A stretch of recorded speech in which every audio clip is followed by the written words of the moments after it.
historia no contada. Programa de investigación y divulgación histórica. Investigaciones realizadas con pruebas documentales, testificables y monumentales. La historia que no está escrita en los libros oficiales. La historia no contada. Bienvenidos. Amigos, gracias por el favor de la atención en un programa más de su tan gustado programa La Historia No Contada, donde estamos viendo en esta 13ª temporada todo lo que corresponde a documentos históricos de la Segunda Guerra Mundial. Ahorita esta temporada o esta primera sección de temporada estamos viendo documentos de 1941 a 1942 y ya nos estamos acercando a lo que es la Guerra del Pacífico, donde quien fue el jefe de operaciones de esa Guerra del Pacífico, el general Douglas MacArthur, pero quien estaba al mando del comando general del ejército norteamericano era el general Marshall. De ahí que para la reconstrucción de Europa y otros países se plantea la estrategia del Plan Marshall, que fue reconstruir todo lo destruido por los bombardeos, los ataques, las minas, retirar minas, infinidad de cosas que prácticamente, aparte de que en Europa se están haciendo en Alemania los juicios de Nuremberg para ejecutar o sentenciar a varios años de cárcel a los nazis oficiales, a los del alto mando. Goering no aguanta y siempre tuvo escondido entre su boca, lo supo esconder muy bien, esa cápsula que contenía una cápsula de metal que cuando se abría arrojaba una cápsula de cristal que tenía cianuro, que bueno, pues en cuanto entraba o se la tragaban o cuando la tenían que morder para poder destruir ese pequeño protección de cristal.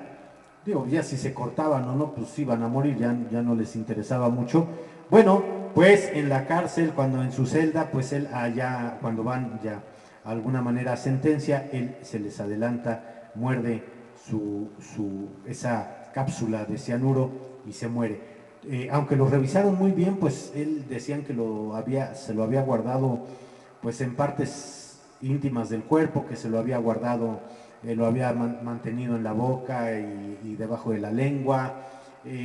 Cuando tenía que hablar, como que se pasaba el pañuelo o la mano en la boca y lo guardaba. Y bueno, pues se les fue ahí a la policía militar norteamericana. Pero el día de hoy vamos a hablar precisamente de lo que es la guerra relámpago en los documentos de la historia, la guerra relámpago en Asia, que se lleva a cabo del 8 de diciembre de 1941 al 11 de mayo de 1942. Y el primer documento que les muestro, o les voy a mostrar, es la orden del jefe del Estado Mayor estadounidense, el general Marshall, en la que en Washington daba instrucciones al general Douglas MacArthur el 23 de febrero de 1942 de abandonar las islas Filipinas atacadas por las fuerzas japonesas Durante más de un mes. MacArthur dejó las islas el 11 de marzo, las abandona y se estableció en un nuevo cuartel general en Australia, aunque cuando ya hay la participación del Escuadrón 201 de la Fuerza Expedicionaria Mexicana por parte de la Fuerza Aérea, 6 meses antes que termine la Segunda Guerra, ya estamos hablando de 1945. Recuerden que MacArthur dice, a raíz de esto, que le pide que Marshall que abandone Filipinas, porque de plano el asedio japonés estaba incontrolable. Bueno, pues él dice esa frase célebre que dice, y volveré, me voy ahorita pero volveré, y volvió y arrasó pero obviamente ya está ahí, y cosa que en los libros que he visto no hay mucha mención, o hay una nula mención, a no ser de que sea un reportaje o un documento local sobre las proezas que realizó el escuadrón mexicano del 201 de la Fuerza Aérea Expedicionaria. En fin, pero bueno, ya en esas épocas, cuando ya el quinto ejército, del cual estaba al mando MacArthur, de alguna manera, que era sobre la guerra del Pacífico, él ya establece, después de Australia, se va a Japón y ahí establece ya su cuartel general. En sí, cuando los altos mandos mexicanos, Laxiola, el general Cárdenas, no Lázaro Cárdenas, sino el que va encargado del escuadrón 201, también de apellido Cárdenas. Bueno, pues van tres del alto mando de México, de la Fuerza Expedicionaria, y se entrevistan con MacArthur, y MacArthur queda muy agradecido con el escuadrón mexicano 201 por todas las hazañas que hicieron, esos ataques en picada, ametrallar y bombardear puntos estratégicos, rescatar la isla de Formosa, que es ahora Taiwán, y bueno, la expertise de los pilotos mexicanos, 30 pilotos mexicanos, que 4 de ellos se pierden en el mar por falta de combustible, pues tienen que amarizar, y a lo mejor no fue de la mejor manera y no hubo manera de rescatarlos, y 2 de ellos que mueren en combate, que sí son repatriados, que están ahí en el monumento a las Águilas Caídas, al monumento del 201, enfrente del árbol muy famoso del Sargento. Si ustedes van al bosque de Chapultepec hacia el castillo, bueno, antes de empezar la rampa de ascenso donde era la Casa de los Espejos, que ahora es las taquillas del castillo de Chapultepec, hacia su izquierda ustedes se van por ese caminito donde están los petroglifos, donde después van a llegar al obelisco donde están todos los restos de los héroes de 1847, y continúan, están las oficinas centrales del bosque de Chapultepec, y ya en la curva, bueno, pues se ve la escalinata de Carlota, se ve los pozos que hacen para retener el agua y de ahí mandarla al acueducto de Chapultepec hacia el centro. Una de ellas se dividía, había una bifurcación sobre Avenida Chapultepec, que nada más quedan como 12 arcos de aquel acueducto. Bueno, pues uno iba a llegar a la Fuente de la Verónica y el otro iba a llegar a lo que es Salto del Agua, que todavía se conserva ahí una réplica de la fuente que existió en Salto del Agua, porque la original está, primero decían que estaba en Atotonilco y después que ha sido enviada pieza por pieza a los jardines del Museo del Virreinato en Tepozotlán. Bueno, pero en fin, entonces, pasando eso, está el Sargento, que es el ahuehuete más antiguo de México, tiene más de 500 años, lo sembró el rey poeta Nezahualcóyotl, el rey poeta de Texcoco, el señor de Texcoco. Bueno, y le llaman el sargento porque pues ha estado firme. Ya ese árbol, o lo que queda de ese árbol, de ese ahuehuete, tiene un ataque de polilla muy fuerte. Yo nunca había visto polillas tan grandes, los orificios, pues eso se lleva durante muchos años, pero hay una esperanza de que pueda renacer o haya un nuevo brote de raíz de este arbolito, de pie de este arbolito, porque en la parte de hasta arriba pues ya se alcanzan a ver algunas ramificaciones verdes que están haciendo de la misma cimentación, o puede ser que por los vientos hayan caído algunas otras, vamos a decirlo así, esporas, hayan caído de alguna manera otro tipo de plantita que ahí pues ha anidado y está evolucionando. Bueno, pues enfrente del ahuehuete del sargento, ahí en el bosque de Chapultepec, a un costado, a un lateral del castillo, que ahí sí el castillo se ve bastante alto. Bueno, pues ahí es donde está el monumento con los restos de 2 pilotos aviadores que para las fiestas del 2010 el presidente Calderón dispuso que pasaran del Panteón de Dolores muy cercanos estaban enterrados muy cercanos a la rotonda de los hombres ilustres. Bueno, pues dispone que ahí se vayan esos restos, se hacen las modificaciones debidas precisamente al barandal de la escalinata al monumento del 201, y ahí están ahora los restos de estos héroes. Bueno, pues precisamente para ellos gloria, para todos los que han muerto. Hace poco también acaba de morir, murieron dos de los que quedaban. En sí creo que ya no queda ninguno, porque el último que murió hará cuestión de unos meses, pues decían que era el último sobreviviente que había ido a la guerra, que había ido con el Escuadrón 201. Bueno, entonces este es el documento donde precisamente le dicen a MacArthur que se retire de Filipinas y retire parte de las tropas, porque realmente los japoneses, muchos de ellos comandados, o el jefe estratégico japonés ahorita les digo, Chuichi Nagumo, que nace en 1887, muere en 1944. Nagumo era el jefe militar de la operación en Pearl Harbor, planeada por el almirante Isoroku Yamamoto, ya lo había mencionado yo en el programa anterior. Fue considerado un agresivo y eficaz comandante de la flota. Destacó en los años 30 como un buen experto en torpedos y formó parte del círculo de los altos oficiales navales japoneses que estaban a favor de la confrontación con Estados Unidos. Mantuvo hasta que el ataque de Pearl Harbor mantuvo el mando hasta el ataque de Pearl Harbor en las circunstancias realizadas sobre el norte en las incursiones, mejor dicho, realizadas sobre el norte de Australia, la India y Ceilán. Ahora Ceilán es lo que es Sri Lanka o Sri Lanka también.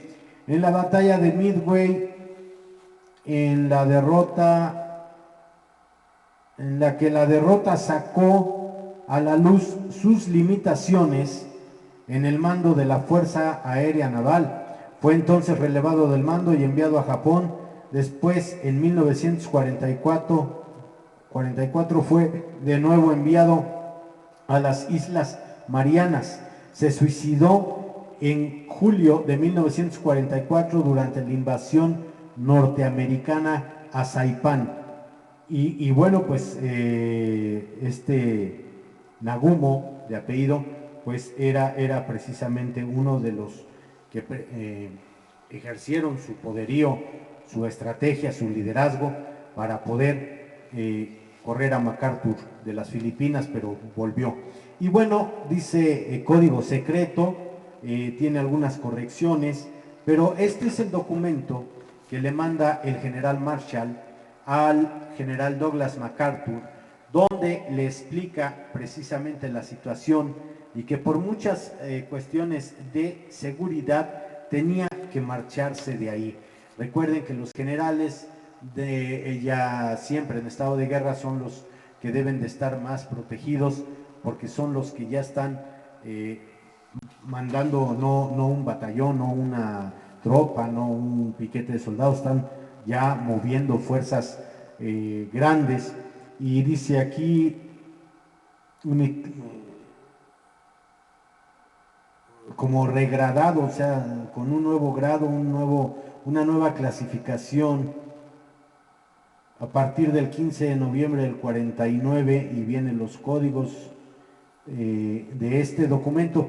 Bueno, pues este es el documento que Marshall le manda, y hay con ciertas correcciones. Está hecho a máquina de escribir mecánica, y aquí es donde le dice que pues salga, que proteja las tropas de Estados Unidos, que los gobiernos británicos y australianos, pues, o de Australia, pues lo aceptan como comandante, y de alguna manera desde ahí, sin dejar de pensar en Filipinas, pues tiene que salir, lo lleve a cabo. Y entonces aquí hay otro detalle, hay otro documento fechado en febrero 23 de 1942, está a punto de cumplir años este documento, que es del Departamento del Mar de la oficina del general en jefe de su staff, y es un memorándum prácticamente despachado, dice esto está despachado con el número 1078, recibido en Filipinas el 23 de febrero con el número de envío 0257Z, y según aquí está recibido a las 10:57 de la noche del 22 de febrero, y con pluma está corregida la fecha, dice 11:23. Bueno, dice: personalmente recibido por el general MacArthur a las 400 horas Zulu del 23 de febrero,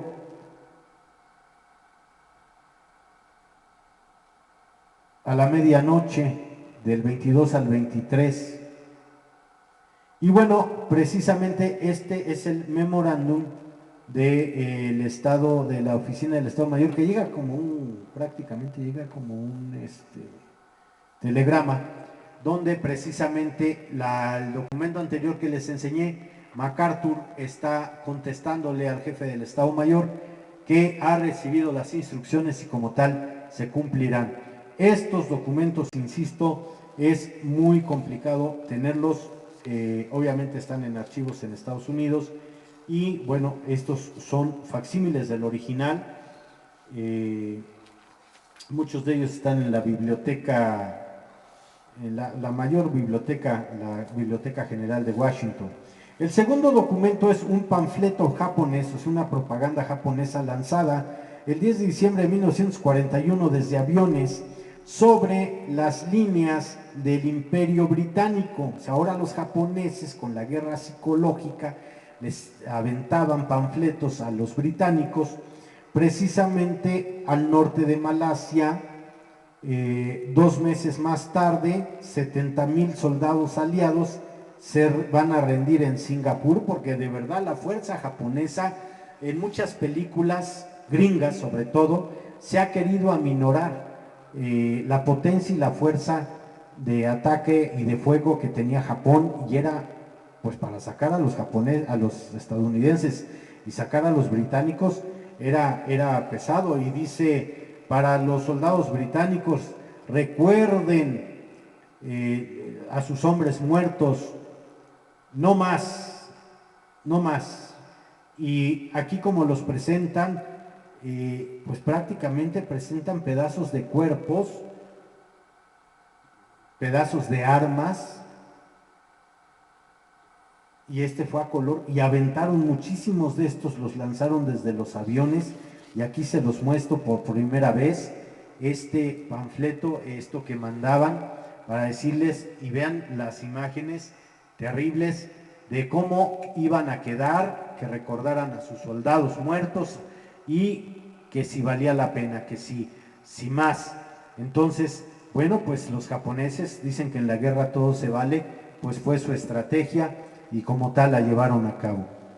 El tercer documento que les presento en este día es de alguna manera la guía de bolsillo sobre Australia, entregada a las fuerzas del ejército y a las fuerzas del ejército y a la marina estadounidense, a las órdenes del general Douglas MacArthur desde 1942. Las primeras tropas estadounidenses llegaron el 17 de marzo de ese año. Australia se convirtió en una importante base de abastecimiento y escala, o sea, hacer una escala a los barcos, a los aviones, a los que llevaran todo tipo de pertrechos, desde chocolates, comida, balas, armas.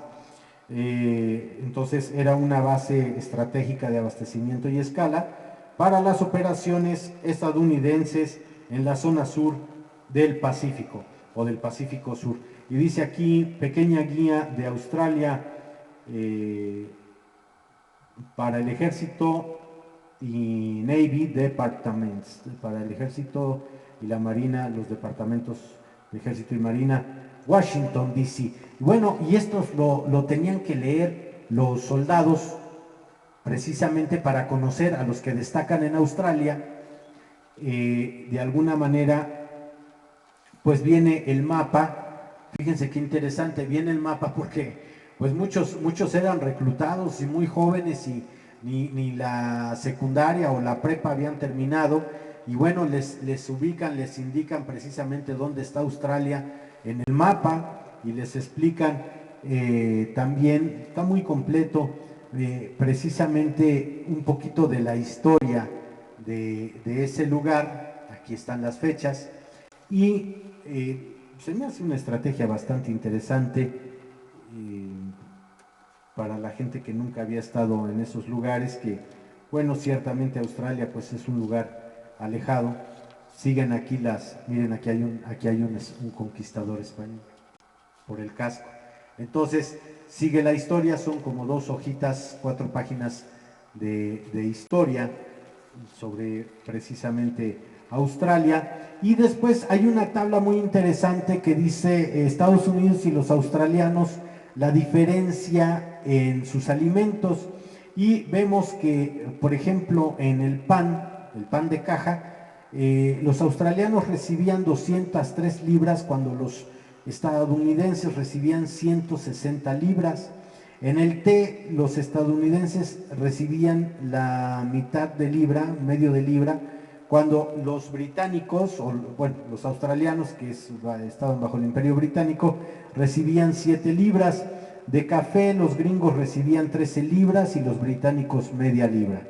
De ice cream, o sea, de helado, 9,5 cuartos, cuando los australianos nada más 4 cuartos. De mantequilla, 16,5 libras, los australianos 30,5 libras. De carne, 63 libras los gringos, 112 libras los australianos. De borrego, según aquí, 7 libras los gringos, 81 los australianos. Y de comida de puerco, de carne de puerco, recibían 55 libras los gringos y 19 libras los australianos. Obviamente, como en todo, en la convivencia de la gente, más siendo militares, pues había sus enfrentamientos, pero aquí les presento precisamente esta tabla donde decía cómo iban a tener sus provisiones. Y continuamos viendo esta guía que está bonita, está muy interesante. Precisamente hablan de cómo es el soldado australiano, cuáles son sus uniformes, sus primeros mandos o sus mandos mayores o principales. Después viene otras cuestiones tipo poesía o documental de lo que es Australia, y como un cuento, y viene un cuento en escala de grises, las imágenes. Y aquí, por ejemplo, como el soldado está como platicando, vamos a decirlo así, es como un cuento muy local, muy famoso, allá en Australia, y está platicando con un canguro, que es el animalito principal. Bueno, amigos, amigas, pues esta es la famosa guerra relámpago en Asia, del 8 de diciembre de 1941 al 11 de mayo de 1942, y vamos a continuar con demás documentos. Por cierto, hay un documento que hasta tengo la traducción, que precisamente habla de los campos de exterminio. El día que yo haga ese programa, ante todo voy a solicitar disculpas a los judíos, al pueblo semita, porque es un documento alemán, es un documento nazi, donde precisamente trae los puntos de cómo llevar a cabo el exterminio judío. Es parte de la historia. ¿Y por qué le voy a dar lectura y voy a enseñar parte del documento donde trae hasta números y cifras? Porque todavía hoy en día hay gente en Alemania que niegan el holocausto judío, niegan esa matanza de más de 6 millones de judíos. hoy en día, en estos tiempos. Entonces, como divulgador histórico, como historiador académico comprometido, es mi deber, y más si tengo precisamente en mi poder estos documentos, que por ejemplo aquí en México el Museo de Memoria y Tolerancia, no sé si los tenga, pero yo cuando lo visité no vi nada de este tipo de documental hablando de todo lo que es la guerra. Ahora, recuerden ustedes que todos estos movimientos, hablando del lado bueno, que eran los australianos, eran los ingleses, eran los canadienses, eran los estadounidenses y México, bueno, pues vamos a hablar, es la parte buena, porque los rusos también, obviamente, porque pues la parte mala era el ejército alemán, y en Alemania algunos que todavía quieren renacer bajo el libro que se sigue publicando de Mi lucha, de Adolfo Hitler, que es el que escribe cuando está en la cárcel. Bueno, pues ahí vienen en esos textos sus razonamientos de crear el Partido Popular Socialista y después de hacer el Partido Popular Socialista nazi. Entonces, pues entendamos que un dictador, porque ejercía su palabra, si no era por la buena, era por la mala, y sobre todo esto para las nuevas generaciones que, por decirlo así, en primero de secundaria, después de casi 30 años de no llevar historia,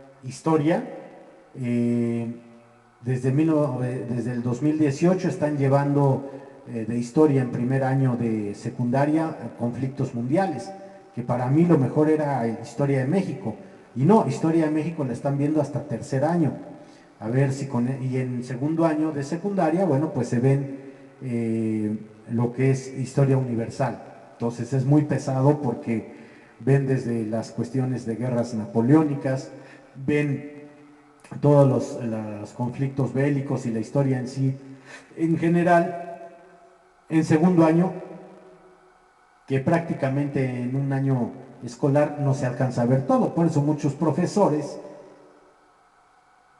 quitando sus situaciones, bueno, pues dicen, lean y hagan resumen con ilustración y se los califico.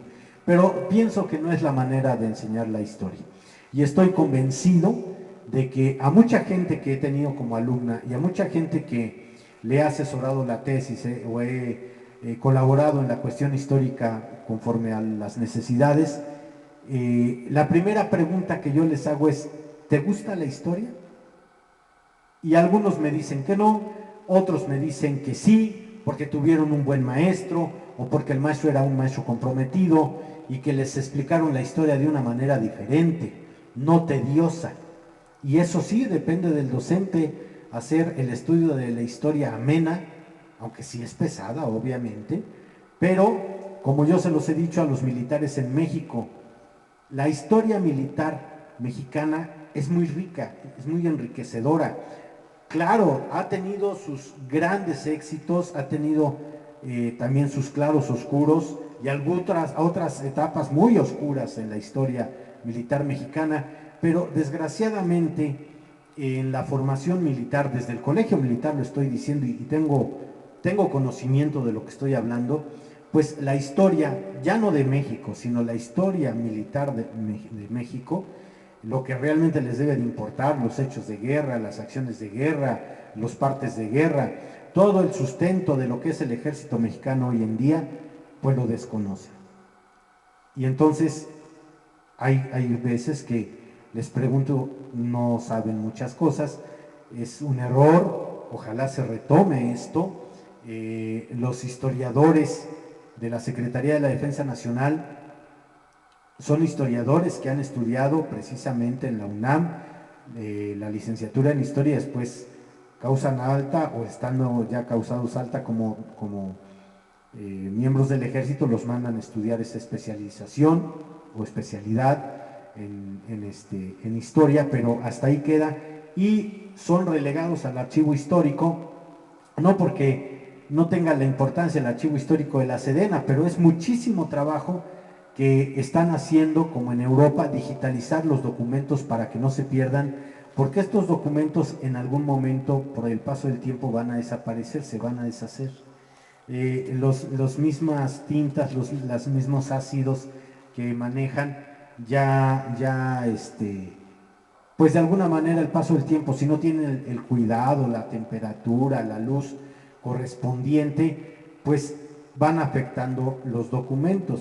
Entonces, muchos dicen, no, yo odio la historia, o no me gusta la historia, o se me hace tediosa la historia. Bueno, pues es un hilo de plata muy delgado que depende del que te enseñe historia, que la aprendas a amar o que la aprendas a odiar y a decir, basta, no quiero saber más de esto. ¿Por qué? Porque se me hace tedioso o porque desde la secundaria no fui bien enseñado la historia y se me hizo tediosa. Y repito, el enseñar historia indicando haz resumen con ilustración no es enseñar historia. Pues ojalá esto cambie y ojalá venga para más, porque como lo han dicho ya esa trillada frase mundial que se dice, el pueblo, el ejército que no conoce su historia está condenado a repetir los mismos errores, y eso es cierto, eso es verdad. Y hechos reales como los que estamos viviendo hoy en día en México.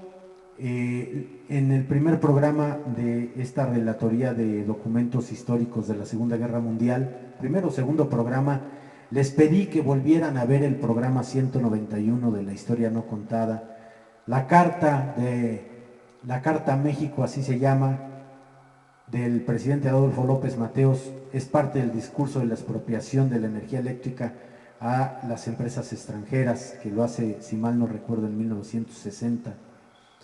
Lean ahí cómo nos dispensa de seguir obedeciendo a los mandatarios entreguistas de las reservas mexicanas, de lo que es el petróleo, la energía eléctrica y cuantas otras cosas, que se critica mucho los gobiernos anteriores, pero el de hoy en día, pues ya nos dimos cuenta que no le pide nada a ningún otro, ¿no?